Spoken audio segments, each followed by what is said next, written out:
Hi, I'm Pip from Queen Pip Cards.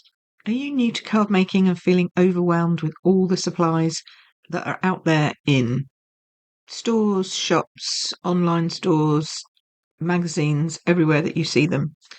Don't worry, you're not alone. And I'm here to help you get started with just the essentials. In today's Crafty Corner episode, I'm talking about the absolute basic essentials that you need to start card making, plus something that will add a little bit of extra fun to your cards. The first thing I'd like to tell you is you don't need to buy everything in the craft store or online or everything you see on every video that you watch. You don't need to have all of that to start making some beautiful cards. So let's talk about the 4 essentials that I like to suggest. The first thing is a really good quality paper trimmer. A paper trimmer is essential to give you clean, straight lines for your card bases, your layers, any paper that you add, etc. So a really good trimmer is excellent. My personal favourite is either a trimmer or a rotary. Guillotines are good, but sometimes they can skew your paper if you're not careful. So I like a nice trimmer or rotary cut. Okay, so those are the things that I would recommend that you get. Secondly, sharp scissors. I cannot tell you how many different scissors there are out there in the world. And honestly, quality really does matter. You need sharp scissors for precise cutting of embellishments, fuzzy cutting images, cutting your ribbon, all of these kinds of things. And a really good pair of scissors will last you a lifetime of crafting. So make sure that you get one that is sharp all the way to the point, has a nice slim line point. You can get loads of different types of scissors. They try and tell you that you need a different pair for this thing or a different pair for decoupage to a different pair for this. You really don't. If you have a nice, good pair of scissors, it will work for everything. My personal favourite are the Stampin' Up paper snips, but it's entirely up to you what you buy.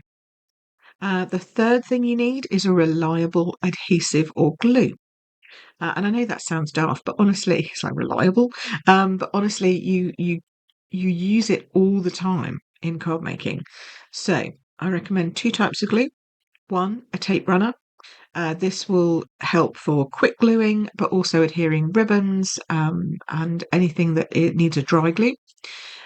You also need a wet glue, like a PVA. I like Tombow. There's others I know that a lot of people recommend the art glitter glue. You just need something that is liquid, not too liquid.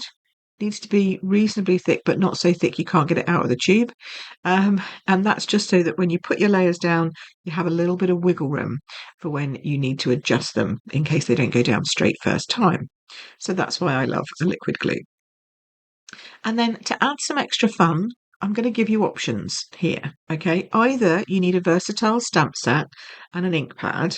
Okay, so things like florals or sentiments that work for multiple occasions, and pair that with a good black or neutral ink pad to get started, because then it doesn't matter what colour you're using, you can use that. You can use that stamp and that ink. If you're scared of stamping, and I understand lots of people don't like stamping straight away, then grab a pop-out die cut, something that you can pop out from a piece of sheet of card, and it has pictures and words and elements on it, and that you can use that instead to just add a little bit of zhuzh to your first card making. So with these 4 tools, that's all you need, and you'll be amazed at what you can create. One of my Academy members said I started with just the basics that Pip recommended, and it was perfect for getting my confidence up without spending a fortune. And that's really important to me. I'm an independent crafter. I don't want to sell you product to make cards. I want to give you impartial advice on what you need to start making cards. And what you use is up to you. I do give recommendations of products that I've used and loved, but that's it. So if you want more of my tips and tricks and information, then why don't you grab my new card maker's guide? The link is in the description below, but you can also grab it at queenpipcards.com/newbie. Because if you're a newbie card maker, then this is the guide for you. And you'll get help straight into your inbox once a week from me. So that's a wrap for this week's Crafty Corner. I hope that you'll tune in next week for more ideas, tips, and guidance. And if you found this useful, then drop a comment below. And until then, crafty hugs from me. Bye bye.